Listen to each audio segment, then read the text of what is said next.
Hey, what's up people? It's TTC. Today we're going to have a look at my Joker and Harley Quinn figures from my collection. Now I'm sure if you read the title of the video or you're just straight up not blind, you can see that these aren't just normal versions of these figures. Now Joker and Harley have both always been two of my favourite comic book characters, not even just DC, but yeah, comic book characters in general. And I've never been fully happy with some of the figures that they've offered to us. So I decided to just take these two and we'll mix and match, we'll kitbash a few pieces from some other figures, maybe do just a little bit of painting here and there, and we'll just see how close we can get to what I think is a really good version of these two characters. Maybe they're still not quite perfect, but I think they're definitely pretty damn close. So let's stop wasting time, we'll get a closer look at Joker first. So I actually went through quite a few different Joker figures before settling on this one. I've had plenty of Mattel DC Classics Jokers over the years. But the first Mcfarlane I had was the three Jokers, I think it was the comedian, with the more pink jacket. I actually really like that figure, it is very cool looking and really nicely done. The pinker suit is cool, but I was never a massive fan of that face sculpt. I toyed with the idea for a while of getting one of the Arkham game versions of him, but nah, in the end I thought this guy was definitely the more cool looking. So this is how he looks in the Mortal Kombat 11 video game. I'll be honest, I bought this because how much I love Joker. But I could not care less about Mortal Kombat, couldn't be less interested if I tried. I played a few of them over the years, they're just really not my thing. I was always more of a Tekken guy. I even quite like some of the Street Fighter games, but Mortal Kombat, yep, for me, definitely at the bottom of the fighting game list. I do really like the game design that they chose for Joker. Much darker colour palette, adds a sort of more sinister look to him that I think a lot of the more vintage and retro looking Jokers are definitely lacking. You know, Joker's got to be colourful and laughing and smiling fish and squirting flowers, whatever. But I personally think that if he doesn't have a bit of a sinister, scary undertone to him, then it doesn't really work. But I think this design, it strikes the balance pretty damn nicely. This head sculpt was one of the main things that drew me to this though. I mean, look at that. That is so, again, I'm going to have to use the word sinister. Yes, he's laughing, but it just looks so evil. Again, absolutely no attachment to this Mortal Kombat version, but they captured it just spot on perfectly in this sculpt. It did originally have sort of a darker, maybe sort of a forest green sort of type hair colour. I thought it looked maybe just a little bit boring, so I took a kind of very vibrant, almost neon green paint and just dry brushed all over the hair just to pick out some highlights, you know, add some little details. Just makes it pop a little bit more, you know. Took a really fine brush and just a little bit of silver paint and filled in just a couple of his teeth to give him that sort of metallic look. I know Jared Leto's Joker was nobody's favourite. I actually quite like it. I really like that his teeth had been smashed by Batman and then fixed with metal. So I just wanted to carry a little bit of that over to this guy. Maybe a slight negative on this guy is the skin tone. I think they were going for sort of off-white. But in person it looks very grey, and on camera here it almost looks sort of beige. I get it, trying to be a bit more realistic, but I think at some point I might just repaint that face in a brighter white. But I'd have to be really careful not to ruin the really good job they did on the eyes.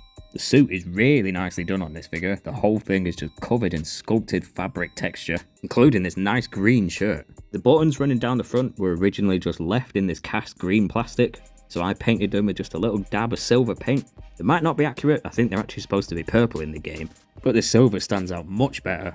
And you know, it's my figure, so who cares? I also just painted his belt black.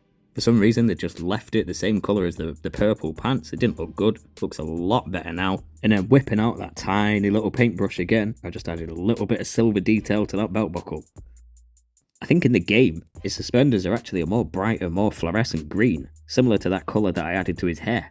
Again, I don't really care about accuracy, but I might just paint them in just to help them stand out from the shirt a bit better. As they are, they sort of just blend in and look like part of the shirt. They did definitely do a really good job of this suit. As I mentioned, you know, it's got all that sculpted fabric detail all over it and all the little wrinkles. I'm not a big fan of this point, his little weird butt flap at the back. Well, that's not Mcfarlane's fault, that's just part of the costume design for the character, I suppose. All these fancy, swirly patterns on his shirt are actually sculpted in. Just the tiniest little bit of paint and that would have stood out really nicely.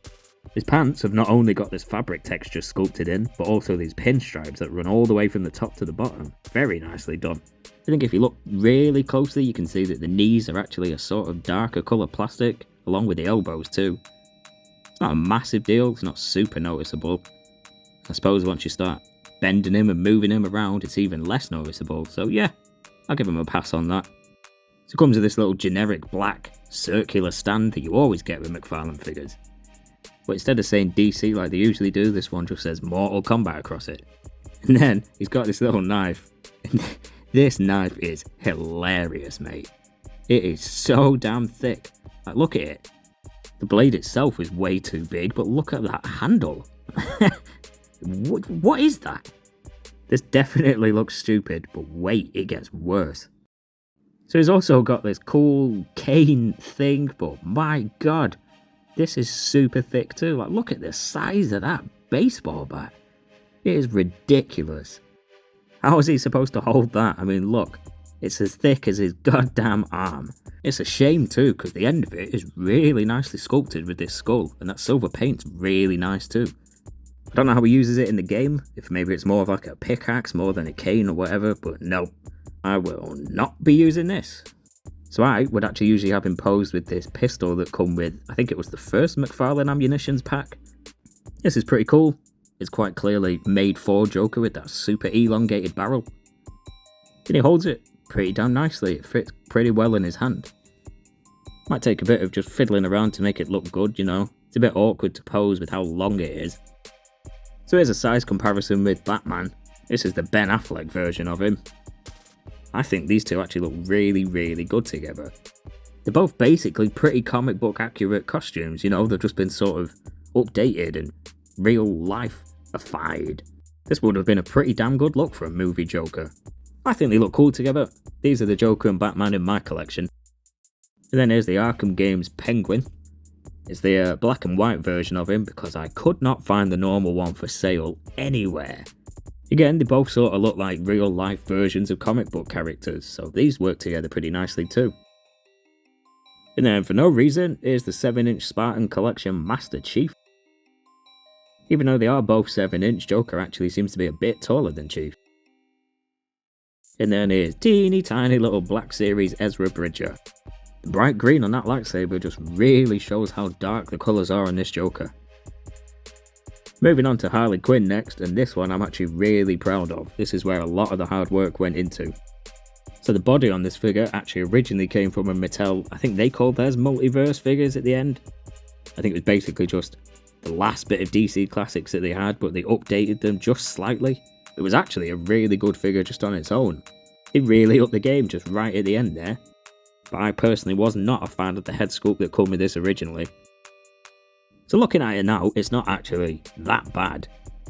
It does look quite accurate to, I forget the artist's name, but he was drawing her around this time, and that face is pretty much exactly how the face should look. But it's the hair on this, man, look at it. It's so thick and massive.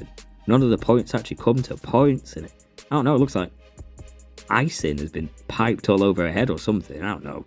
Definitely better than I remember it being, to be honest, but still not good enough.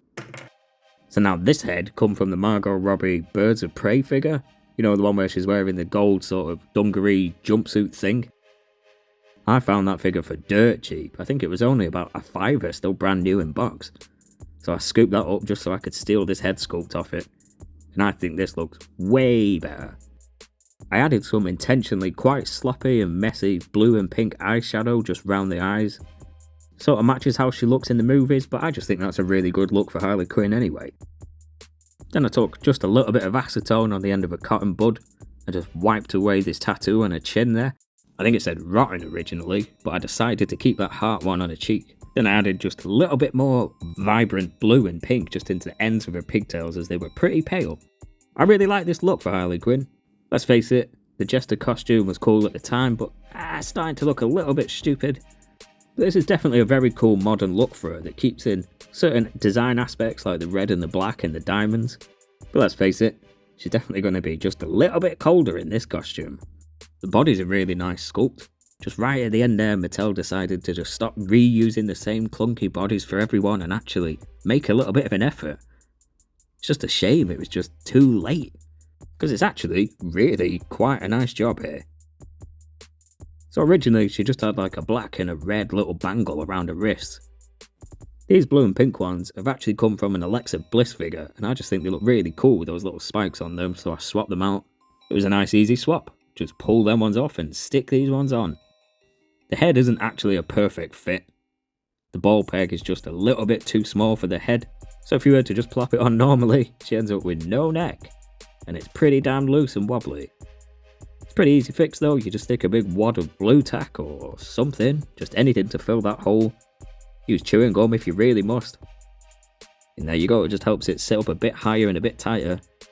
In terms of her accessories, she did actually come with a little silver 6-inch revolver pistol that had a flag sticking out of it that said bang. It was actually really cool, but my wife was making a little diorama thing for a uni work and she needed some little weapons to put in it, so I ended up donating it to that.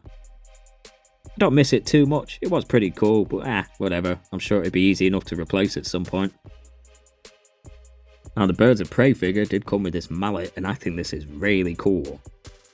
I don't know about you, I think I probably prefer Harley Quinn with a baseball bat, so I might actually find one of those at some point. But for now, this mallet here is really nicely done.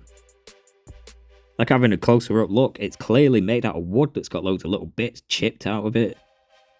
Much like Joker's cane, the handle is very thick, but it's not actually as bad or as noticeable, at least on this one. There's a diamond pattern very nicely just printed on the end here. And then I've just took some fluorescent pink and yellow paint and just sort of flicked it all over it. Not really any rhyme or reason, but I just think it looks cool. Just sort of adds to the whole colourful, chaotic look. So let's bring Batman back in and see how they look together.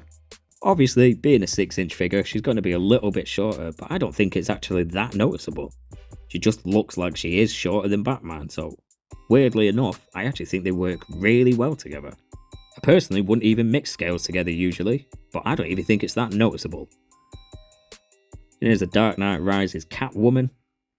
Now, this is already a bit of a weirdly proportioned figure, she's just all legs, mate. But again, they don't actually look that bad standing next to each other. And then, for some reason, here's a Figure Art Sailor Moon figure, because why not? God damn, figure arts are tiny. So yeah, I'm actually really happy with the work that I put into these. Just goes to show, if you're not 100% happy with the figures that are actually offered to you by these companies, always have a little bit of fun just playing around and see if you can make something better yourself. Don't forget to like this video, drop us a comment and subscribe if you haven't already. And I'll see you guys in the next one. Cheers!